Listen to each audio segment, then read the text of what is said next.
La arquitectura medieval. En la arquitectura medieval se desarrollaron principalmente tres estilos: el bizantino, el que influye durante todo el periodo; el románico, que influye entre los siglos XI y XII; el estilo gótico, que influyó durante los siglos XII hasta el siglo XV. Sus principales hechos influyeron en la producción arquitectónica medieval fueron el crecimiento de la vida en las ciudades, con la consecuente la ruralización y feudalización de Europa, y la influencia en todas las órdenes de las iglesias católicas. A medida que el poder secular se sometía al poder papal, pasaba a ser la iglesia la que aportaba el capital necesario para el desarrollo de las grandes obras arquitectónicas. La tecnología del periodo se desarrolló principalmente en la construcción de las catedrales, estando el conocimiento arquitectónico bajo el control de los gremios. Características de los distintos tipos de arquitectura medieval. En arquitectura románica. Esta se caracteriza por sus arcos de medio punto, sus bóvedas y la suplantación de pilares por columnas. Algunos arquitectos y constructores románicos emplearon generalmente arcos de medio punto y solo en algunas ocasiones se empleaban arcos ligeramente apuntados. En lo que es la arquitectura gótica, esta se caracteriza por sus vitrales gárgolas contrafuertes, sus flotantes, arbotantes torres y arcos apuntados. La Catedral de Notre-Dame de París al principio no tuvo arbotrantes. Es importante destacar que estos en su mayoría eran indispensables y se utilizaban fue por lo general una elección de estética y no técnica. Lo que es la arquitectura bizantina, esta se caracteriza por sus cúpulas de gran altura. Como consecuencia, crearon amplios espacios abiertos en los centros de las iglesias, incrementando el sentido de la gracia y la luz. El arco de medio punto es una característica fundamental en el estilo bizantino. Magníficos mosaicos dorados con su simplicidad gráfica y su inmenso poder trajeron la luz y el calor al corazón de las iglesias. La arquitectura medieval y sus ejemplos más representativos. La Catedral de Notre-Dame de París. Esta catedral fue construida entre 1163 y 1245 en París. Es una de las catedrales más antiguas del mundo. El nombre significa Nuestra Señora y fue dedicada a la Virgen María. La siguiente es la Abadía de Heiligenkreuz. Fue fundada en el año 1113 en los bosques de Viena. La abadía pertenece a la Orden del Císter. Se erige oficialmente antes del nacimiento del estilo gótico en Francia. La siguiente es la iglesia de María am Gestalt. Fue fundada en el año 1394. Esta iglesia se edificó en el sitio que antes se encontraba una iglesia de madera. Está cerca del canal de Danubio, considerado un lugar de culto para pescadores y navegantes. Siguiendo con la arquitectura medieval y sus ejemplos más representativos, tenemos a la Catedral de San Esteban. Esta catedral se encuentra ubicada en la Plaza de San Esteban en Viena, la capital de Austria. La misma fue fundada en el año 1137 y es la representación emblemática religiosa de la ciudad. Luego tenemos a lo que es la iglesia de Saint Michael.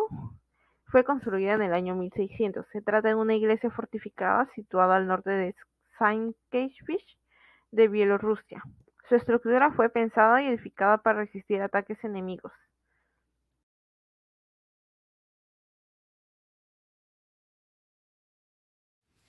Ahora voy a explicar la arquitectura humanística. En la Edad Moderna se produjo una nueva corriente intelectual que va a representar un cambio radical con respecto a la Edad Media, el humanismo. El humanismo nació en las regiones más prósperas del continente europeo, primero en Italia y luego en regiones como Flandes. Va a propagarse en Europa entre los siglos XV y XVI para cambiar la mentalidad de prácticamente la totalidad del continente. Una de las principales características son, por una parte, el concepto de antropocentrismo, es decir, el hombre va a cambiar a Dios como el centro del universo. Otra característica es el uso del método científico para intentar explicar la realidad, relegando a las creencias religiosas. Es decir, a partir del humanismo, el conocimiento se basa en un método científico basado a su vez en el estudio y la investigación, el análisis crítico y a no creencias dogmáticas.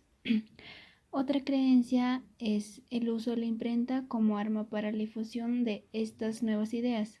La imprenta nació en el año 1440 de la mano de Johann Gutenberg. Otra y última característica sería el desarrollo de innovaciones científicas y artísticas conocidas como Renacimiento. Es que durante el humanismo los humanistas alcanzaron un extraordinario desarrollo científico y tecnológico que será el precedente de la futura ciencia moderna.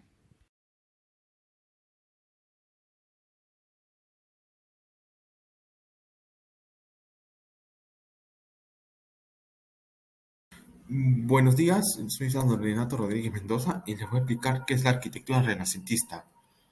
Para saber un poco sobre la arquitectura renacentista, debemos ubicarnos a cómo va el contexto del renacentismo.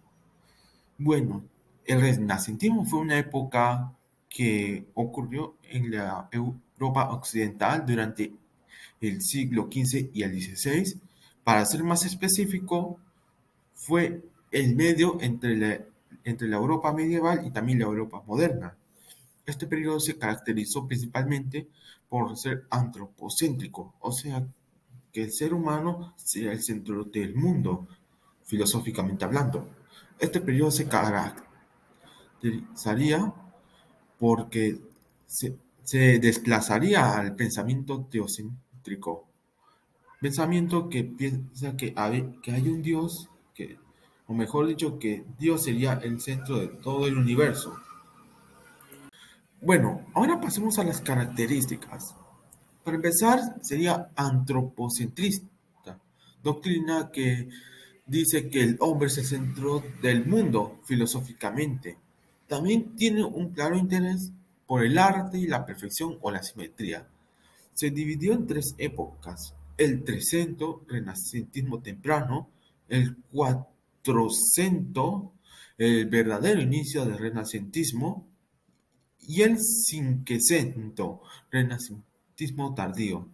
También se hizo la separación entre el arte y la artesanía, como también el surgimiento del sistema bancario moderno. También hubo un claro aumento del interés técnico y científico. También surge el mecenazgo, que sería una colaboración desinteresada con el fin de expandir la tecnología, o mejor dicho, el conocimiento científico. La armonía y el equilibrio también son elementos fundamentales en este movimiento, mejor dicho, esta época, puesto que son los dos pilares, o mejor dicho, uno de los dos pilares más importantes del renacentismo.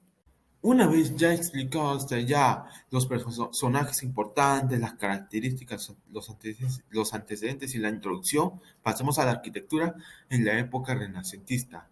La arquitectura en la época renacentista fue un tipo de arquitectura que es diseñada durante la época, valga la redundancia, renacentista europea. Cabe resaltar que los diseños arquitectónicos de la época renacentista fue la arquitectura gótica y el Imperio Románico. Básicamente sería que su inspiración, mejor dicho. A la arquitectura renacentista se le caracteriza principalmente por el cálculo de la anchura y la altura, pero combinado con el deseo de la simetría y la perfección y la armonía. Bien, ahora pasemos a los adornos que se usaban en una edificación en el renacentismo. Primero tenemos a las columnas abalaustradas, que serían un tipo de columnas moldeadas de madera, de piedra y en algunas ocasiones de metales que soportan el remate de un trinchero de balcones y terrazas. Como segundo tenemos a los tondos, que sería un tipo de adorno que está en forma de circular y es para adornar, o mejor dicho, dar como una carátula o una portada a un edificio en esta época. Por ejemplo, en la imagen que está al costado se llega a ver un tondos. También tenemos al grutesco, que es un tipo de decoración que era normalmente aplicado en las entradas de un edificio renacentista. Estas fueron derivadas de unas supuestas cuevas descubiertas en la Roma del siglo XV. Por último, tenemos a las guirnaldas, que es un tipo de decoración convencional que se usaban para decorar de plantas, entre otras cosas, una columna u otro elemento de una edificación renacentista. Bien, ahora por último tenemos a los edificios arquitectónicos, o mejor dicho, un ejemplo de ellos, que por ejemplo tendremos a la cúpula de la Catedral de Florencia de Brunelleschi, cuyo autor es Filippo Brunelleschi. También tenemos a la Basílica Palladiana de Vicenza, cuyo autor es Andrea Palladio. Y por último tenemos al Palacio Farnese, cuyo autor es Antonio da Sangallo el Joven. Bueno, esto sería técnicamente lo que tengo que explicar sobre la arquitectura renacentista. Espero que les haya gustado mi explicación. Muchas gracias.